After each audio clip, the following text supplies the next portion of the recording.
नाज़रीन असां वक़्तु मौजूद आहियूं ज़िले छटे जे इलाइक़े बगाड़ मोरी जे ॻोठ मोलेनूपुरी जो में हितां जे जेको हिकिड़ो आहे माज़ूर आहे उनखां उनजे हवाले सां उनखां पुछा कंदासीं त उनजी अखियूं जेके 2-3 सालनि खां ख़राब थी वियूं आहिनि ऐं हुनजो कंहिं बि हिते माली मदद न कई आहे। अचो त उनखां पुछूं त हुनजो छा रही आहे उन हवाले सां तव्हांखे ॿुधाईंदा।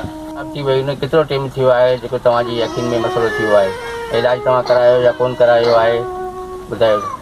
इलाज करायो असां आहे माना उन अखियुनि माना वेठा 12 साल थी विया 12 साल खां अखियुनि थी विया वधी हिते हिन इलाइक़े में या कंहिं यूसी चेयरमैन या हिते जे MP MLA तव्हांजी मदद के कई आहे या कोन कई आहे? कोन कई आहे, के कोन कई आहे। पंहिंजो माना पंहिंजे मथे पे के कोन कई आहे।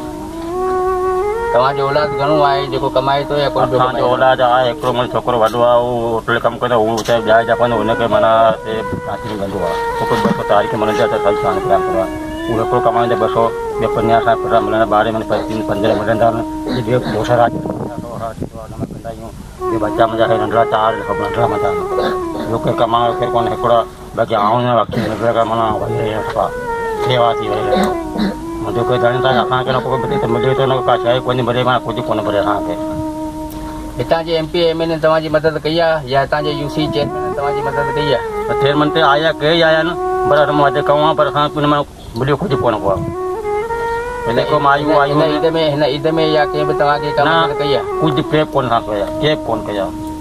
तव्हांजी छा रही आहे त तव्हांखे हितां खां छा मिलियो या कोन मिलियो आहे? तव्हांजी घर जी पोजीशन कुझु कोन मिलियो असांखे न का शइ राशन मिलियो आहे न घर जी माना कपिड़ो गदी बचन मिलियो आहे न का माना का शइ कोन मिलियो न 5 रुपया मिलिया न को 50 का शइ कोन मिली असांखे। पोइ तव्हांजो घर जो जेको आहे राशन वग़ैरह या तव्हांजो घर जो ख़र्चो कीअं पियो हले? असांजे घर जो ख़र्चो किथे 50 मिलियन माण्हू ॾींदा आहिनि पूजा कंदा आहियूं हुन में पूरी कंदा आहियूं भई असांखे हाणे इहो नंढो हिकिड़ो छोकिरो मुंहिंजो कमाईंदो आहे 200 तारीख़ में हुन मां मिले इहो कंदा आहियूं।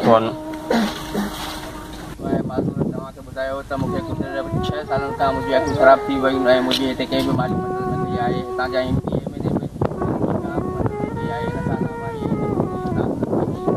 पंहिंजे हिसाब सां गुज़ारी तव्हां घर जी इहा पोजीशन लॻी पई आहे हिन जे घर में कमाइण वारो केरु न आहे ऐं